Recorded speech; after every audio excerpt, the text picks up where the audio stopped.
ನಮಸ್ತೆ, ನಮ್ಮ ಕುಟುಂಬ ಕನ್ನಡ ಬ್ಲಾಗ್ಸ್ಗೆ ತಮ್ಮೆಲ್ಲರಿಗೂ ಸ್ವಾಗತ. ನಾನು ನಿಮ್ಮ ಪ್ರೀತಿಯ ಕನ್ನಡತಿ ಭಾಗ್ಯ. ನ್ಯಾಪ್ಕಿನ್ ಕೊಡ್ಕಂತ ಗೈಸ್, ಇವಾಗ ತಾನೇ ದೊಬ್ಸಂದ್ರೆ ಹೋಗಿ ಬಂದ್ವಿ. ಎಷ್ಟು ಸೆಕೆ ಇದೆ ಅಂತಂದರೆ ನನಗೆ ಲಿಟ್ರಲಿ ನಾನು ಈ ಥರ ವಿಡಿಯೋ ಮಾಡಿ ತುಂಬ ದಿನ ಆಯಿತು. ಬಿಕಾಸ್ ಅವಾಗ ತಾನೇ ಮುಖ ತೊಳ್ಕೊಬಂದು ರೆಡಿ ಆದ್ರೂ ಫುಲ್ ಸ್ವೆಟ್ಟಿಂಗ್ ನನಗೆ. ನೋಡಿ ಇವಾಗೂ ಅಷ್ಟೇ ಫುಲ್ ಸ್ವೆಟ್ ಆಗ್ತಾನೇ ಇದ್ದೀನಿ. ನನ್ನ ಮಗನಿಗೂ ನನಗಿಬ್ರಿಗೂ ಏನಂದರೆ UPS ಇದ್ದಿದ್ದಕ್ಕೆ ನಾವು ಸ್ವಲ್ಪ ಬಚಾವಾದ್ವಿ. ಫ್ಯಾನು ಅಷ್ಟೇ ಓಡ್ತಾ ಇರುತ್ತೆ, ಬಟ್ ಸ್ಟಿಲ್ ಸೆಕೆ. ಇವತ್ತು ಮಂಗಳವಾರ ಬೆಳಗ್ಗೆನೇ ವ್ಲಾಗನ್ನು ಶುರು ಮಾಡಿದ್ದೀನಿ. ಬಿಕಾಸ್ ಇವತ್ತು ನಮ್ಮೂರಲ್ಲಿ ಸಪ್ಲಮ್ಮನ ತಂದಿದ್ದಾರೆ. ಸೊ ಸಪ್ಲಮ್ಮಂಗೆ ನಾವು ಲಾಸ್ಟ್ ಟೈಮು ಊರಬ್ಬ ಮಾಡಬೇಕಾದ್ರೆ ನಾವು ಪೂಜೆಗೆಲ್ಲ ಕೊಟ್ಟಿರಲಿಲ್ಲ. ಸೊ ಬಿಕಾಸ್ ಆವಾಗ ನಮಗೆ ಅಂಟಿತ್ತು ಅಂತ ಹೇಳಿ ನಾವು ಪೂಜೆ ಮಾಡೋ ಹಾಗಿರಲಿಲ್ಲ. ಬಟ್ ಇವತ್ತು ಯಾವುದೇ ಥರದ ಅಂಟುಗಳು ಏನೂ ಇಲ್ಲ. ಸೊ ಸಪ್ಲಮ್ಮ ಮನೆ ಹತ್ರ ಬಂದಾಗ ನಿಜವಾಗ್ಲೂ ಆ ತಾಯಿಗೆ ಅರಿಶಿನ ಕುಂಕುಮ ಸೀರೆ ಮಡಿ ಎಲ್ಲ ಕೊಟ್ಟು ಕಳಿಸ್ಬೇಕು. ಅದೊಂಥರ ಖುಷಿ. ಇವಾಗ ಮನೆಗೆ ಯಾರಾದರೂ ಹೆಣ್ಮಕ್ಳು ಬಂದರೆ ಹೇಗೆ, ಸೊ ನಮ್ಮ ಮನೆಗೆ ಸಪ್ಲಮ್ಮನೆ ಹೆಣ್ಮಗಳು ಅಂತ ಅಂದ್ಕೊಂಡು ಆ ತಾಯಿಗೇನೆ ಉಡಿ ತುಂಬೋದು ನಾವು ವರ್ಷನೂ ಮಾಡ್ತಾಯಿದ್ವಿ. ಬಟ್ ಈ ಸತಿ ನಾವು ಹಬ್ಬ ಮಾಡೋ ಹಾಗಿರಲಿಲ್ಲ, ಹಾಗಾಗಿ ಮಾಡಿರಲಿಲ್ಲ. ಪುಣ್ಯ ಅನ್ನೋ ಥರ ಈಗ ನಮ್ಮವರೇ ಸಪ್ಲಮ್ಮನ ತರಿಸಿದ್ದಾರೆ. ಸೊ ಅಮ್ಮನಿಗೆ ಉಡಿ ತುಂಬಿ ಆಶೀರ್ವಾದ ತಗೊಳ್ಳೋಣ. ಇವತ್ತಿನ ವಿಡಿಯೋ ಹೇಗೆ ಬರುತ್ತೋ ಏನೋ ನಂಗೆ ಗೊತ್ತಿಲ್ಲ, ಬಟ್ ಖಂಡಿತವಾಗ್ಲೂ ನೀವು ಎಂಜಾಯ್ ಮಾಡ್ತೀರಾ. ಆ ಸಪ್ಲಮ್ಮ ತಾಯಿ ಆಶೀರ್ವಾದ ನಿಮ್ಮೆಲ್ಲರಿಗೂ ಇರಲಿ ಅಂತ ಹೇಳಿ ಕೇಳ್ಕೊತೀನಿ. So let start today's video. So ಯಾರಾದರೂ ಹೊಸದಾಗಿ ನೋಡ್ತಾ ಇರೋರು ಚಾನಲನ್ನು ಸಬ್ಸ್ಕ್ರೈಬ್ ಮಾಡಿ. ನಿಮ್ಮ ಪ್ರೀತಿ ಪ್ರೋತ್ಸಾಹ ಸದಾ ನನ್ನ ಮೇಲೆ ಹೀಗೆ ಇರಲಿ ಅಂತ ಹೇಳಿ ಕೇಳ್ಕೊತಾ ಲೆಟ್ ಸ್ಟಾರ್ಟ್ ಟುಡೇಸ್ ವಿಡಿಯೋ. ನಾವು ಆಲ್ರೆಡಿ ಧ್ವಂಸದ್ರಾಗೆಲ್ಲ ಹೋಗಿ ಅಲ್ಲಿ ಏನೇನೆಲ್ಲ ತೊಗೊಂಡು ಬಂದ್ವಿ ಅನ್ನೋದನ್ನು ವಿಡಿಯೋ ಹಾಕಿದ್ದೀನಿ. ಹೋಗಿ ಎಲ್ಲ ನೋಡ್ಕೊಂಡು ಬನ್ನಿ. ಅಷ್ಟೊತ್ತಿಗೆ ನಾನು ಹೋಗಿ ರಪ್ ಅಂತ ಫ್ರೆಶ್ ಅಪ್ ಆಗಿ ರೆಡಿಯಾಗಿ ವ್ಲಾಗ್ ಕಂಟಿನ್ಯೂ ಮಾಡ್ತೀನಿ. ಓಕೆ, ಆದರೆ ಈ ವ್ಲಾಗಲ್ಲೇ ನಾನು ದೇವ್ರದ್ದು ವಿಡಿಯೋ ಹಾಕ್ತೀನಿ. ಇನ್ ಕೇಸ್ ಆಗಲಿಲ್ಲ ಅಂತಂದರೆ ಬೇರೆ ಸಪ್ರೇಟ್ ವಿಡಿಯೋನ ಮಾಡ್ತೀನಿ. ಗೊತ್ತಿಲ್ಲ, ಫಿಂಗರ್ ಕ್ರಾಸ್ ಹೇಗಾಗತ್ತೋ ಅಂತ ಹೇಳಿ. ಬಟ್ ವ್ಲಾಗ್ ಅಂತೂ ಸ್ಟಾರ್ಟ್ ಮಾಡಿದ್ದೀನಿ. ತುಂಬ ಚೆನ್ನಾಗಿರುತ್ತೆ ವ್ಲಾಗ್, ಎಲ್ಲೂ ಸ್ಕಿಪ್ ಮಾಡಬೇಡಿ. ಸೊ ನಾನು ಮೊನ್ನೆನೇ ಹೇಳಿದ್ನಲ್ಲ ಗೈಸ್, ಒಂದು ಬಿಸ್ನೆಸ್ ಸ್ಟಾರ್ಟ್ ಮಾಡೋಣ ಹೊಸದಾಗಿ ಅಂತ ಹೇಳಿ ಶುರು ಮಾಡಿದ್ದೀವಿ ಅಂತ. ಸೊ ಫಸ್ಟಿಗೆ ಒಂದು ಸ್ಯಾಂಪಲ್ ಅಂತ ಹೇಳಿ ಖಾದಿ ಕಾಟನ್ ಅಂತ ನಿಮ್ಮೆಲ್ರಿಗೂ ಈಗ ಆಲ್ಮೋಸ್ಟ್ ಗೊತ್ತಿರುತ್ತೆ ಅಂತ ಅನ್ಕೋತೀನಿ. ಬಿಗ್ ಬಾಸಲ್ಲಿ ಕಾವ್ಯ ಅವರೆಲ್ಲ ವೇರ್ ಮಾಡಿರ್ತಕ್ಕಂತಹ ಸ್ಯಾರಿ ಖಾದಿ ಕಾಟನ್. ಇವಾಗಂತೂ ಸಮ್ಮರ್ಗೆ ತುಂಬಾ ಬೆಸ್ಟು. ಆ್ಯಂಡ್ ಇದೊಂಥರ ಇವಾಗ ಟ್ರೆಂಡಿಂಗ್ ಆಗಿಬಿಟ್ಟಿದೆ. ಪ್ಲೇನ್ ಸ್ಯಾರಿಗೆ ಎಂಬ್ರಾಯ್ಡ್ರಿ ಅಥವಾ ವರ್ಕ್ ಇರೋ ಬ್ಲೌಸನ್ನು ವೇರ್ ಮಾಡೋದು. ಸರಿ, ಸ್ಯಾಂಪಲ್ಗೆ ಒಂದು ಪೀಸ್ ತೊಗೊಳ್ಳೋಣ ಅಂತ ಹೇಳಿ ಆ್ಯಕ್ಚುಲಿ ನಾನು ತೊಗೊಂಡೆ. ಇದ್ರದ್ದು ಕಾಸ್ಟ್ ಬಂದು ಯಾರೂ ಹೇಳಿರಲಿಕ್ಕಿಲ್ಲ, ಅಂದರೆ ರೀಸೆಲ್ಲರ್ಸು, ಬಟ್ ನಾನು ಹೇಳ್ತೀನಿ. ಸೊ ನೋಡಿ, ನಾನು ಆನ್ಲೈನಲ್ಲಿ ಅವರಿಗೆ ಸ್ಯಾಂಪಲ್ ಅಂತ ಹೇಳಿನೇ ಪರ್ಚೇಸ್ ಮಾಡಿದ್ದು. ಸ್ಯಾಂಪಲ್ಗೆ ನನಗೆ ಒಂದು ಪೀಸ್ ಕೊಡಿ, ನಾನು ಓಕೆ ಅದು ಸೇಲ್ ಆದರೆ ನಾನು ಮತ್ತೆ ತರಿಸ್ಕೋತೀನಿ ಅಂತ ಅವರು ಓಕೆ ಅಂತ ಹೇಳಿ ನನಗೆ ಅದನ್ನು ಹಾಕಿದ ಅಮೌಂಟ್ ಎಷ್ಟು ಗೊತ್ತಾ? 500. ಸೊ ಇವೆರಡು ಸೇರಿ 500. ಕೊರಿಯರ್ ಚಾರ್ಜ್ ಅದೆಲ್ಲ ಎಕ್ಸ್ಟ್ರಾ ಏನೂ ಇಲ್ಲ. Total blouse with sari 500 rupees. But ನಾನು ಸೆಲ್ ಮಾಡಿದ ರೇಟ್ ಎಷ್ಟು ಗೊತ್ತಾ? 800 ಅಂತ ಹಾಕಿದ್ದೆ. ಅದರಲ್ಲಿ ಒಬ್ಬರು ಕಸ್ಟಮರು ನಂಗೆ ಅಕ್ಕ ಬೇಕು ಅಂತ ಹೇಳಿ ತೊಗೊಂಡ್ರು. So courier charge extra 50 rupees. So ಅಲ್ಲಿಗೆ 850 ಸಮಥಿಂಗ್ ನಾನು ಹಾಕಿದ್ದೆ, ನೆನಪಿಲ್ಲ. ಬಟ್ ಅವರು ಅಕ್ಕ ಇಷ್ಟೊಂದ ಅಂತ ಕೇಳಿದ್ರು. ಇಲ್ಲಪ್ಪ, ಕೊರಿಯರ್ ಚಾರ್ಜ್ ಇರುತ್ತಲ್ವ ಅಂತ ಹೇಳಿದೆ. ಕೊರಿಯರ್ ಚಾರ್ಜ್ ನಂಗೆ ಕೊಡೋಕ್ಕಾಗೋದಿಲ್ಲ ಅಕ್ಕ, ಸ್ಯಾರಿ ಚೆನ್ನಾಗಿದೆ, ನಂಗೆ ಬೇಕು ಅಂತ ಹೇಳಿದ್ರು. ಸರಿ ಆಯಿತು, ಲಾಭದಲ್ಲಿ ಒಂದು 50 ರೂಪಾಯಿ ಹೋದರೂ ಪರವಾಗಿಲ್ಲ ಅಂತ ಹೇಳಿ ಕೊರಿಯರ್ ಚಾರ್ಜನ್ನು ಕಡಿಮೆ ಮಾಡಿ ಅದನ್ನು ಸೆಲ್ ಮಾಡಿದೆ. ಸೊ ಹೀಗೇನೇ ಆನ್ಲೈನಲ್ಲಿ ಸೆಲ್ ಮಾಡೋದು.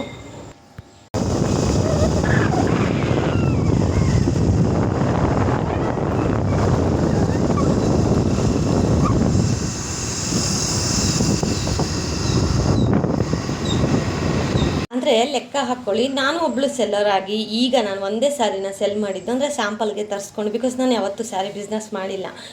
ಒಂದು ಸೀರೆಗೆ ನಾನು 500 ರುಪೀಸ್ ಸ್ಯಾರಿಗೆ ನಾನು 800 ರುಪೀಸ್ ಮಾರ್ಜಿನ್ ಇಟ್ಕೊಂಡೆ. ಅಂದರೆ ಲೈಕ್ 800ಗೆ ಅಂದರೆ 300 ರುಪೀಸ್ ಮಾರ್ಜಿನ್ ಇಟ್ಕೊಂಡು ಸೆಲ್ ಮಾಡಿದೆ.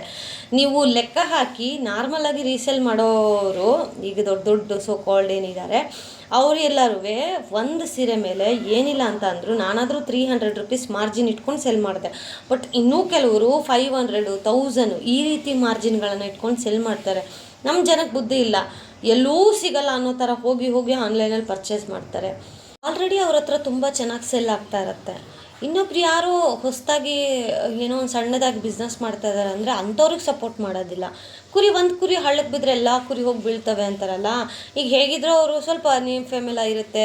ಸೊ ಈಗ ಆಲ್ಮೋಸ್ಟ್ ಎಲ್ಲ ಸೆಲೆಬ್ರಿಟಿಗಳೂ ಸ್ಯಾರಿ ಬಿಸ್ನೆಸ್ ಶುರು ಮಾಡಿದ್ದಾರೆ. ಸೊ ಅವ್ರ ಹತ್ರ ಮುಗಿಬಿದ್ದು ತೊಗೋತಾರೆ.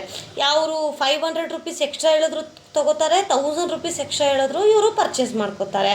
ಅದೇ ಥರನೇ ಅದೇ ಸಣ್ಣ ಪುಟ್ಟ ಸೆಲ್ಲರ್ ಏನಿರ್ತಾರೆ ಅವರು ಜಸ್ಟ್ ಒಂದು 200 ರೂಪೀಸು 300 ರೂಪೀಸ್ ಮಾರ್ಜಿನ್ ಇಟ್ಕೊಂಡು ಮಾರ್ತಾರೆ. ಅಂಥವ್ರ ಹತ್ರ ನಮ್ಮ ಜನ ತಗೊಳ್ಳೋದಿಲ್ಲ. ಏನು ಮಾಡೋದು, ನಮ್ಮ ಜನ ಬೆಳೆಯೋರನ್ನೇ ಬೆಳೆಸೋದು ಜಾಸ್ತಿ. ಸಣ್ಣ ಪುಟ್ಟ ಕ್ರಿಯೇಟ್ರಸ್ನಾಗಲಿ ಸಣ್ಣದಾಗಿ ಬಿಸ್ನೆಸ್ ಇಟ್ಕೊಂಡಿರೋನ ಬೆಳೆಸೋದಾಗಲಿ ಆ ಥರ ಎಲ್ಲ ಯೋಚನೆ ಮಾಡೋದಿಲ್ಲ. ನಮ್ಮ ಜನ ಹೇಗೆ ಅಂತಂದರೆ, ಒಂದು ಕುರಿ ಯಾವುದಾದ್ರೂ ಒಂದು ಹಳ್ಳಕ್ಕೆ ಬಿದ್ದರೆ ಆ ಹಳ್ಳಕ್ಕೆ ಇಡೀ ತನ್ನ ಫ್ಯಾಮಿಲಿನೆಲ್ಲ ಕರ್ಕೊಂಡೋಗಿ ದಬ ದಬ ಬಾ ಬಿದ್ದೋಗು, ಇಲ್ಲಿ ಚೆನ್ನಾಗಿದೆ ಬಾ ಬಿದ್ದೋಗು ಅಂತ ಬೀಳ್ತಾರೆ. ನಾನು ಎಲ್ರಿಗೂ ಹೇಳ್ತಾ ಇಲ್ಲ, ಕೆಲವೊಬ್ಬರು ಜನಕ್ಕೆ ಮಾತ್ರ ಹೇಳ್ತಾ ಇದ್ದೀನಿ ಅಷ್ಟೇ. ಆ್ಯಂಡ್ ಇನ್ನು ಈ ಸಣ್ಣ ಕ್ರಿಯೇಟರ್ಸ್ ಆಗಲಿ ಅಥವಾ ಸಣ್ಣ ಪೇಜ್ ಇಟ್ಕೊಂಡು ಸೆಲ್ ಮಾಡೋರು ನಿಜವಾಗ್ಲೂ 100-200 ಮಾರ್ಜಿನ್ ಇಟ್ಕೊಂಡು ಮಾಡ್ತಾರೆ. ಯಾಕೆ, ಫಸ್ಟ್ ಅವ್ರ ಬಿಸ್ನೆಸ್ ಆಗಲಿ ಚೆನ್ನಾಗಿ, ನಾನು ತಂದಿರೋ ಸ್ಟಾಕ್ ಆದರೂ ಖಾಲಿ ಆಗಲಿ ಅಂತ. ನಾನು ತುಂಬ ಜನ ಈ ಪೇಜಸ್ಸನ್ನು ಇಟ್ಕೊಂಡಿರೋ ಕ್ರಿಯೇಟರ್ಸ್ಗೆಲ್ಲ ನಾನು ಸಪೋರ್ಟ್ ಮಾಡಿದ್ದೀನಿ. ಸೊ ಪ್ರಾಬ್ಲಮ್ ಅದು ಎಷ್ಟರ ಮಟ್ಟಿಗೆ ಅವ್ರಿಗೆ ವರ್ಕ್ ಆಗಿದೆ ಅಂತ ಗೊತ್ತಿಲ್ಲ. ಸಪೋರ್ಟ್ ಅಂತೂ ಖಂಡಿತವಾಗ್ಲೂ ನಾನು ಅವರಿಗೆ ಮಾಡಿದ್ದೀನಿ ಅಂತ ಹೇಳ್ಕೊಳ್ಳೋಕೆ ಖುಷಿ ಆಗುತ್ತೆ. ಬಾಕ್ಸ್ಗೆ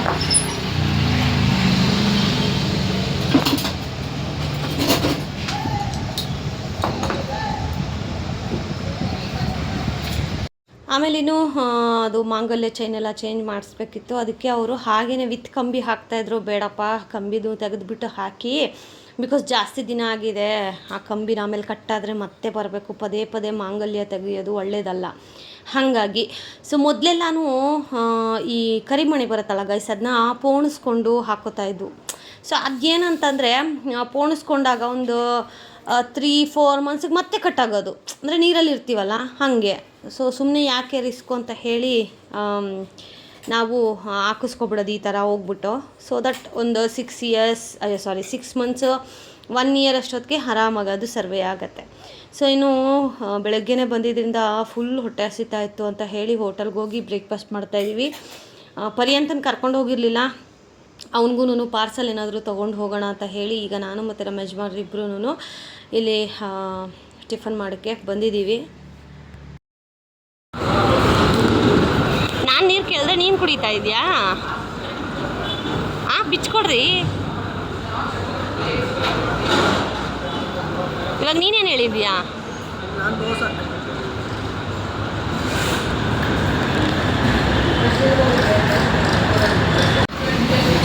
ಸಾಂಬಾರು ಇಪ್ಪಿಸ್ಕೊ ಪೋಚಿನೇ. ಹೂನೆ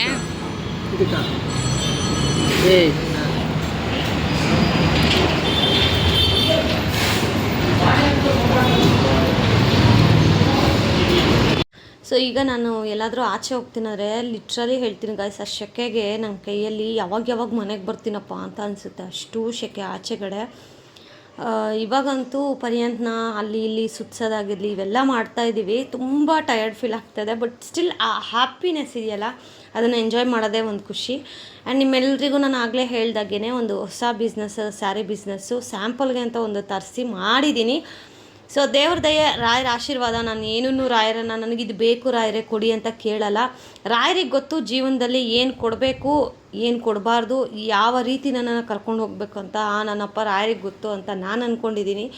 ಸೊ ಎಷ್ಟೋ ವಿಚಾರಗಳಲ್ಲಿ ನಾನು ಕೆಲವೊಂದು ವಿಚಾರಗಳನ್ನು ನಂಬ್ತಿರಲಿಲ್ಲ, ಬಟ್ ಇವಾಗಂತೂ ಕಣ್ಣು ಮುಚ್ಕೊಂಡು ನಂಬೋ ಥರ ರಾಯರು ಮಾಡಿದ್ದಾರೆ. ಸೊ ನನ್ನ ಜೀವನದಲ್ಲೂ ಅಷ್ಟೇ, ಏನೇ ಆಗಲಿ ಅದು ಒಳ್ಳೆಯದೋ ಕೆಟ್ಟದ್ದೋ ಅಥವಾ ಅದೆಲ್ಲನೂ ನಾನು ರಾಯರಿಗೆ ಬಿಡ್ತೀನಿ. ಬಿಕಾಸ್ ಮನುಷ್ಯರನ್ನು ನಂಬಿ ಹಾಳಾಗೋದಕ್ಕಿಂತ ರಾಯರನ್ನು ನಂಬಿ ಉದ್ಧಾರ ಆಗೋದು ಒಳ್ಳೆಯದು ಅನ್ನೋದು ನನ್ನ ಭಾವನೆ. ಆ್ಯಂಡ್ ನಾನಂತೂ ತೀರಾ ಒಂದು ಏನಂತೀವಿ, ಈಗ ನಮ್ಮ ಫ್ಯಾಮಿಲೀಲಿ ನಾವು 3 ಜನ ಅಂತ ನಾವು ಅಂದ್ಕೊಂಡಿದ್ದೀವಿ, ನಾನು ನಮ್ಮ ಯಜಮಾನ್ರು ನನ್ನ ಮಗ. ಬಟ್ ಈಗ ನಮ್ಮ ಜೊತೆಗೆ ನಮ್ಮ ರಾಯರಿದ್ದಾರೆ, ನಮ್ಮನ್ನು ತಿದ್ದಿ ಬುದ್ಧಿ ಒಳ್ಳೆ ದಾರಿಯಲ್ಲಿ ನಡ್ಸೋಕ್ಕೆ ಅಂತಾನು ಅಂದ್ಕೊಂಡಿದ್ದೀನಿ.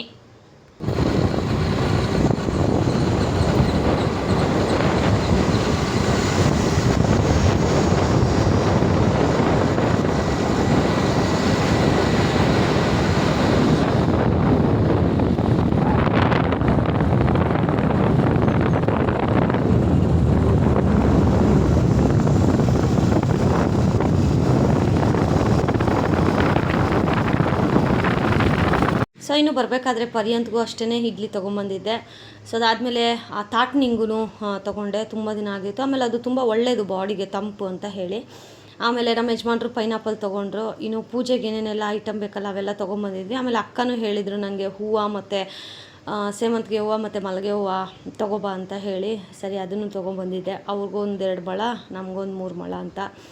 ಸೊ ಮಲ್ಲಿಗೆ ಹೂವು, ಸೇವಂತಿಗೆ ಹೂವು. ಆಮೇಲೆ ತುಂಬ ಜನ ಕೇಳ್ತಾ ಇರ್ತೀರಲ್ವ, ದೇವರಿಗೆ ಯಾವ ರೀತಿ ನಾವು ಮಡ್ಲಕ್ಕಿ ಕೊಡಬೇಕಂದ್ರೆ ಏನೇನೆಲ್ಲ ಇಡಬೇಕು ಅಂತ ಎಷ್ಟೊಂದು ಸತಿ ಶೇರ್ ಮಾಡಿರ್ತೀರಿ, ಬಟ್ ಸ್ಟಿಲ್ ಕೇಳ್ತಾನೆ ಇರ್ತೀರಾ. ಅದನ್ನು ನೆಕ್ಸ್ಟ್ ವೀಡಿಯೋದಲ್ಲಿ ಶೇರ್ ಮಾಡ್ತೀನಿ. ಆ್ಯಂಡ್ ಈಗ ಏನೇನೆಲ್ಲ ತಂದಿದ್ದೀನಿ ಅಂತ ಹೇಳಿನೂ ಸಹ ಇಲ್ಲಿ ತೋರಿಸ್ತಾ ಇದ್ದೀನಿ, ನೀವು ನೋಡ್ಬೋದು. ಮಲ್ಲಿಗೆ ಹೂವು 30 ರೂಪಾಯಿ ಮೊಳ ಅಂತ ಹೇಳಿದರು. ಈಗಂತೂ ಸ್ವಲ್ಪ ಹೂವಿನ ರೇಟ್ ಜಾಸ್ತಿನೇ ಆಗಿದೆ ಅಂತ ಹೇಳ್ಬೋದು. ಮೊದಲೆಲ್ಲ ಕಡಿಮೆ ಇತ್ತು, ಅಂದರೆ ಲೈಕ್ ಈಗ 20 ರೂಪೀಸು 10 ರೂಪೀಸ್ಗೆಲ್ಲ ಮೊಳ ಸಿಗ್ತಾಯಿತ್ತು. ಬಟ್ ಇವಾಗ ಸ್ವಲ್ಪ ಕಾಸ್ಟ್ಲಿ, 30 ರೂಪಾಯಿ ಮೊಳ. ಅದೇ ಪ್ಯಾಕೆಟ್ ತೊಗೊಂಡ್ರೆ ನಮಗೆ ಏನಿಲ್ಲ ಅಂತಂದರೂ ಒಂದು ಪ್ಯಾಕೆಟಲ್ಲಿ 4 ಮೊಳ ನಾವು ಕಟ್ಕೋಬೋದು. ಒಂದು ಪ್ಯಾಕೆಟ್ ಮೀನ್ಸ್ ಒಂದು 50 ಗ್ರಾಮ್ ಆ ಥರ. ಅದಾದಮೇಲೆ ಹೂವು, ಬಾಳೆಹಣ್ಣು. ನಮ್ಮ ಯಜಮಾನ್ರಿಗೆ ಮಾವಿನಕಾಯಿ, ಎಲ್ಲಿ ಹೋದರೂ ಮಾವಿನಕಾಯಿ ಅಂದರೆ ತುಂಬ ಇಷ್ಟ ಅವರಿಗೆ. ಈ ಹಣ್ಣಿನ ಮಾವಿನಕಾಯಿ ಇರುತ್ತಲ್ಲ, ಅದು ಅಂದರೆ ನನಗಿಷ್ಟ. ಬಟ್ ನಾನು ತೊಗೊಳ್ಳಿಲ್ಲ, ಬಿಕಾಸ್ ಈಗಲೇ ನನಗೆ ಹೀಟ್ ಜಾಸ್ತಿ ಆಗಿಬಿಟ್ಟಿದೆ. ಮತ್ತು ಮಾವಿನ ಹಣ್ಣು ತಿಂದರೆ ಇನ್ನೂ ಹೀಟ್ ಆಗುತ್ತೆ ಅಂತ ಹೇಳಿ ನಾನು ತೊಗೊಂಡಿಲ್ಲ. ಸೊ ಇದೇ ಮಾವಿನ ಹಣ್ಣು ಕಟ್ ಮಾಡ್ಕೊಂಡು ತಿನ್ನೋಣ ಅಂತ ಹೇಳಿ.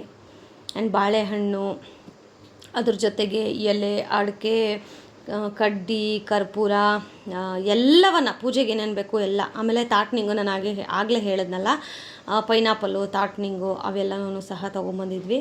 ಆ್ಯಂಡ್ ಈಗ ಅದನ್ನೆಲ್ಲ ಒಂದು ತಟ್ಟೆಗೆ ತೆಗೆದಿಡ್ತಾ ಇದ್ದೀನಿ, ಬಿಕಾಸ್ ಮರ್ತೋಗ್ಬಿಡ್ತೀನಿ ಎಲ್ಲ ಒಂದೇ ಸತಿ ಅಂತ ಅಂದಾಗ. ಅದಕ್ಕೆ ಫಸ್ಟಿಗೆ ಮಡ್ಲಕ್ಕೆ ಏನು ಕೊಡ್ತೀನಲ್ಲ ಅದೇ ಪ್ಲೇಟಲ್ಲಿ ಒಂದು ಸ್ವಲ್ಪ ಹಾಕಿ, ಆಮೇಲೆ ಕೊಬ್ಬರಿ ಬಟ್ಲು, ಅದಕ್ಕೆ ಕಡಲೆಪಪ್ಪು ತುಂಬಿಸ್ತೀನಿ ಅದ್ರ ತುಂಬ.